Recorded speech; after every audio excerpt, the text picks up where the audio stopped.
Assalamualaikum warahmatullahi wabarakatuh. Selamat siang Bapak dan teman-teman sekalian. Perkenalkan kami dari kelompok 5.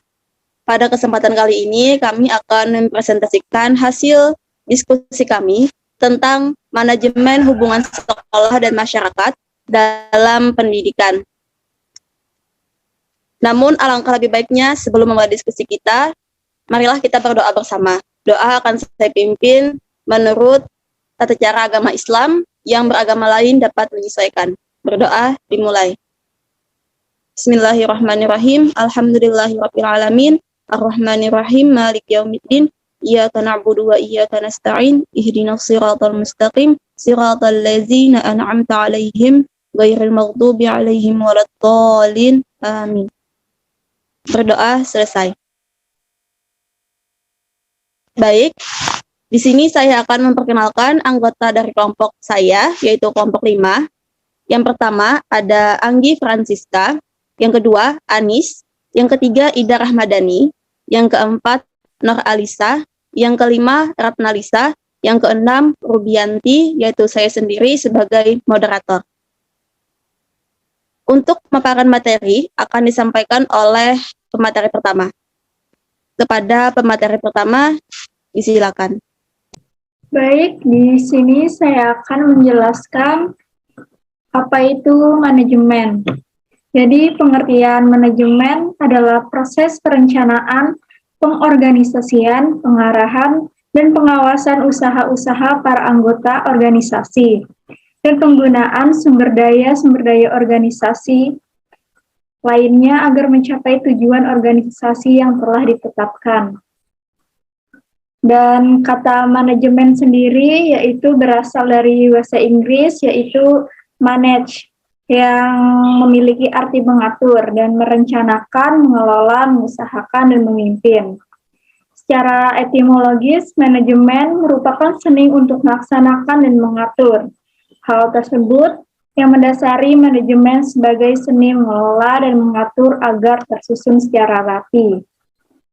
Oleh sebab itu, maka manajemen sangat dibutuhkan agar tujuan pribadi atau organisasi bisa tercapai. Pengertian manajemen menurut para ahli. Yang pertama itu dari Oi Liang Li. Pengertian manajemen menurut Oi Liang Li adalah ilmu atau seni dalam perencanaan, pengorganisasian, penyusunan, pengarahan, dan pengendalian terhadap sumber daya yang ada untuk mencapai tujuan yang diinginkan. Yang kedua yaitu Hillman. Hillman memiliki arti tersendiri mengenai manajemen. Arti manajemen adalah fungsi untuk mencapai suatu tujuan melalui perantara kegiatan orang lain, serta mengawasi usaha-usaha setiap individu guna mencapai tujuan yang sama. Untuk materi selanjutnya akan dilanjutkan oleh materi selanjutnya. Baik, terima kasih. Di sini saya akan melanjutkan materi. Materi yang selanjutnya adalah pengertian manajemen hubungan sekolah dan juga masyarakat. Pengertian manajemen hubungan sekolah dan juga masyarakat ialah suatu proses untuk mengelola komunikasi sekolah dengan masyarakat, mulai dari kegiatan perencanaan sampai dengan pengawasan terhadap proses dan juga hasil kegiatan sekolah. Slide selanjutnya.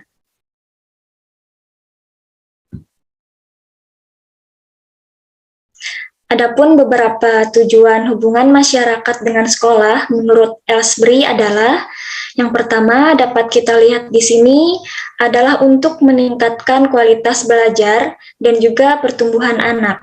Yang kedua, meningkatkan pemahaman masyarakat akan pentingnya pendidikan dan meningkatkan kualitas kehidupan masyarakat. Yang ketiga adalah untuk mengembangkan semangat saling bantu antara sekolah dengan masyarakat demi kemajuan kedua belah pihak. Yang keempat, untuk meningkatkan kualitas pembelajaran dan juga pertumbuhan pada peserta didik. Yang kelima, untuk berperan dalam memahami kebutuhan-kebutuhan masyarakat. Yang keenam, untuk mengembangkan program-program sekolah ke arah yang lebih maju. Dan yang terakhir, mampu menumbuhkan kreativitas serta dinamika kedua belah pihak, sehingga hubungan dapat bersifat aktif dan juga dinamis. Nah, sekian dari saya, materi selanjutnya akan disampaikan oleh pemateri ketiga. Terima kasih. Baik, di sini saya akan melanjutkan materi selanjutnya. Prinsip-prinsip hubungan sekolah dan masyarakat di dalam pendidikan. Ada sejumlah prinsip yang perlu diperhatikan dalam rangka mengembangkan program hubungan sekolah dan masyarakat, yaitu yang pertama, keterpaduan. Keterpaduan yaitu keterkaitan antara kepala sekolah, masyarakat, dan keluarga yang merupakan satu kesatuan yang saling berhubungan dengan yang lain.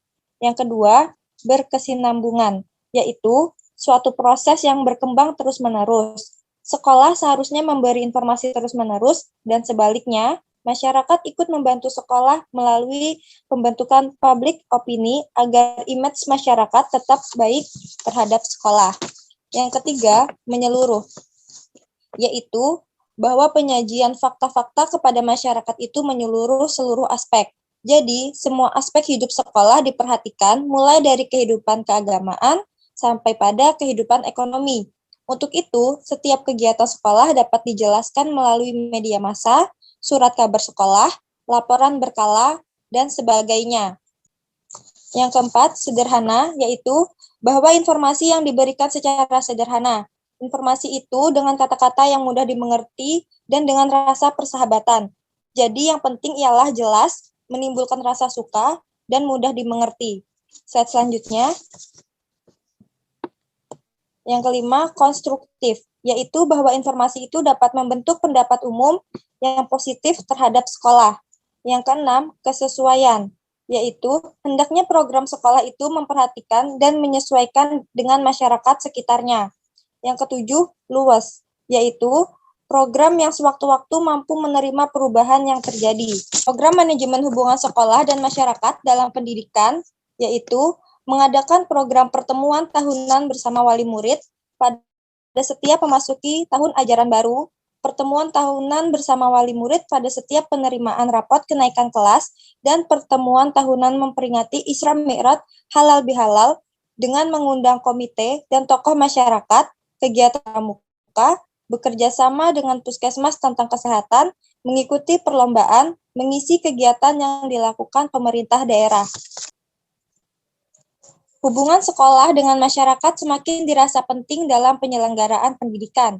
Untuk menjalin hubungan masyarakat dengan masyarakat luar sekolah, diperlukan perencanaan agar kegiatan humas menjadi terarah. Perencanaan humas melibatkan semua pihak yang terkait dengan program kegiatan yang akan dilaksanakan, seperti siswa, guru, dan kepala sekolah. Keterbukaan program kerja sekolah dapat dilihat secara tertulis, secara jelas oleh wali siswa karena ditampang di papan dengan ukuran besar di halaman sekolah. Hal ini dimaksudkan agar semua warga sekolah dapat mengetahui dan memahami rencana sekolah tersebut.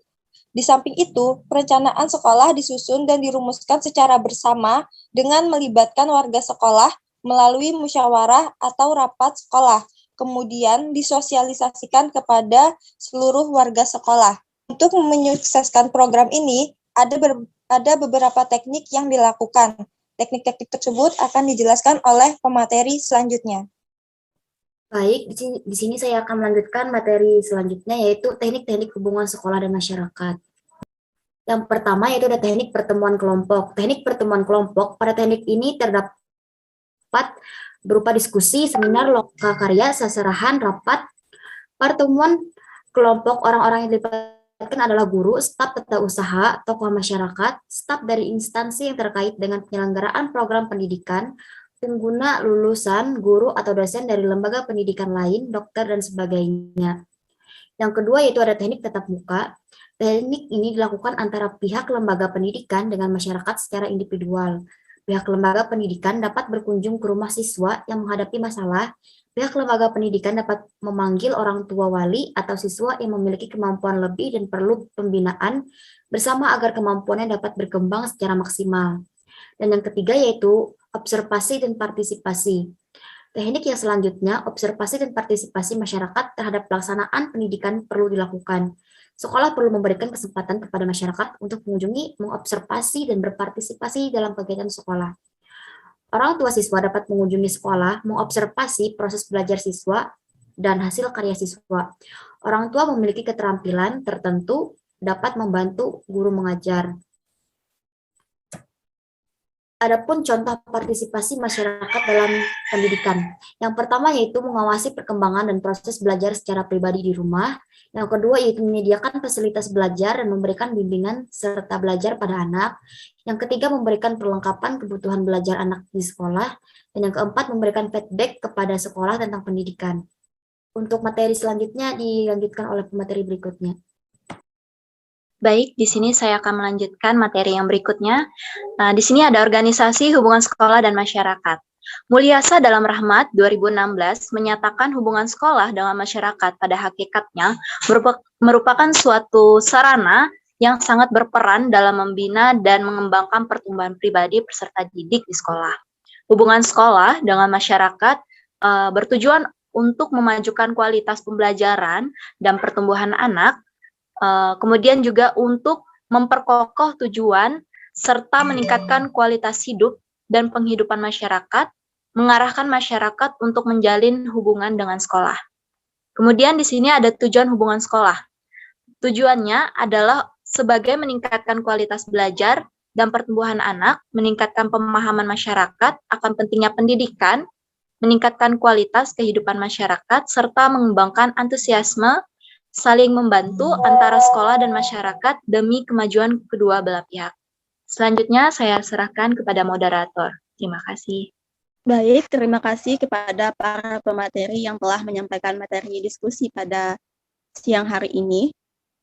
Sebelum itu, izinkan saya menyampaikan kesimpulan pada materi kami, manajemen hubungan sekolah dan masyarakat dalam pendidikan. Kesimpulannya adalah manajemen hubungan sekolah dan masyarakat adalah hubungan timbal balik antara organisasi atau sekolah dengan masyarakat atau lingkungan yang terkait. Hubungan sekolah dan masyarakat didefinisikan sebagai proses komunikasi antara sekolah dan masyarakat sebagai upaya memajukan sekolah yang dilakukan oleh masyarakat seperti mendorong minat dan tanggung jawab masyarakat. Baik, Bapak dan teman-teman sekalian, demikianlah hasil presentasi kami dari kelompok 5. Kami memohon maaf jika terdapat kekurangan dalam penyampaian materi ataupun kesalahan dalam sikap kami yang kurang berkenan di hati Bapak atau teman-teman sekalian. Terima kasih atas atensi yang telah diberikan kepada kelompok kami. Kurang dan lebihnya kami memohon maaf. Selamat siang dan wassalamualaikum warahmatullahi wabarakatuh.